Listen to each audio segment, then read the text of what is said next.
सबसे बड़ी चिंता तो हॉर्मुज को लेकर दिखाई दे रही है सर। इस समय समुद्री मार्ग जो कि ऊर्जा व्यापार के लिए सबसे महत्वपूर्ण रास्ता माना जाता है, और जब तक ये परिस्थितियां जैसी दिखाई दे रही हैं, और सामान्य परिस्थितियों में भी हम देखते हैं कि दुनिया के कच्चे तेल और प्राकृतिक गैस की बड़ी क्वांटिटी इसी रास्ते से आती जाती है, लेकिन अब जो तनाव दिखाई दे रहा है इसके कारण इस मार्ग से काफ़ी ऐसे जहाज है जो नहीं आ जा रहे, और जो आ भी रहे हैं तो उनकी जो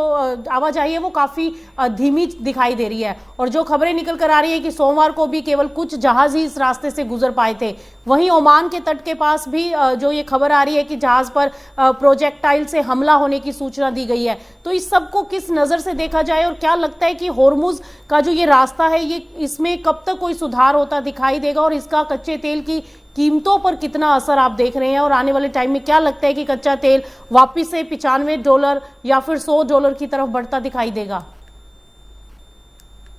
देखिए, स्टेट ऑफ हॉर्मुज की अगर बात करें तो मुझे लगता है कि यहाँ पर कहीं ना कहीं जो टैरिफ वाली बात है वो यहाँ पर देखने को मिलेगी। दोनों ही देश इस सिचुएशन में है कि वो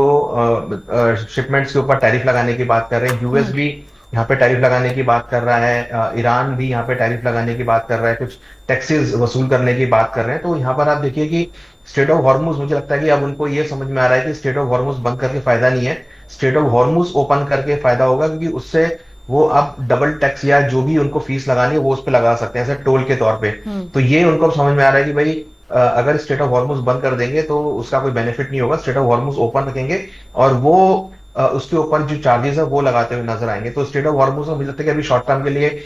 थोड़ा बहुत ये अभी टेंशन की बात है, बट मुझे लगता है कि आगे स्टेट ऑफ हॉर्मुज ओपन होता हुआ नजर आएगा, और हो सकता है कि वहां पे फिर कुछ टोल्स भी लगते हुए नजर आए। और ऐसे में सर कच्चा तेल क्या लग रहा है किस रेंज में कारोबार करता दिखाई दे सकता है? कभी एक दिन गिरावट आती है, अगले दिन फिर संभल जाता है। तो ऐसे में स्ट्रेटेजी क्या होनी चाहिए इन्वेस्टर के पॉइंट ऑफ व्यू से, और जिन लोगों ने पोजीशंस बना भी रखी हो तो उनके लिए क्या रणनीति यहाँ पर दिखाई देती है? अब ये क्या अपसाइड में जाएगा या यहाँ से फिर फिसलता हुआ दिखाई देगा?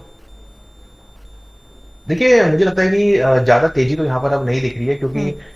जो ट्रम्प की तरफ से तो जो स्टेटमेंट आ रही है तो एटलीस्ट ये तो क्लियर है कि भाई एक जना तो चाह रहा है कि भाई वॉर खत्म हो जाए। बेशक ट्रम्प साहब चाह रहे हो कि वॉर खत्म हो जाए, ईरान बेशक नहीं चाह रहा, बट हो सकता है कि दोनों कुछ ना कुछ शर्तों के ऊपर उसको राजी होते हुए नजर आए। तो देखिए, वॉर तभी छिड़ता है जब दोनों तरफ से एग्रेशन हो। यहाँ पर अब यूएस थोड़ा ठंडा होता हुआ नजर आ रहा है, तो मुझे लगता है कि शायद यूएस में अब जो वॉर है वो तो शायद ना हो, और स्टेट ऑफ हॉर्मुज भी आगे ओपन होता हुआ नजर आएगा। तो मुझे लगता है कि आगे आपको सेलॉन राइज ही क्रूड में देखने को मिलेगा, और लग रहा है कि जल्दी ही WTI आपको 78 से लेकर $75 तक के लेवल दिखा सकता है।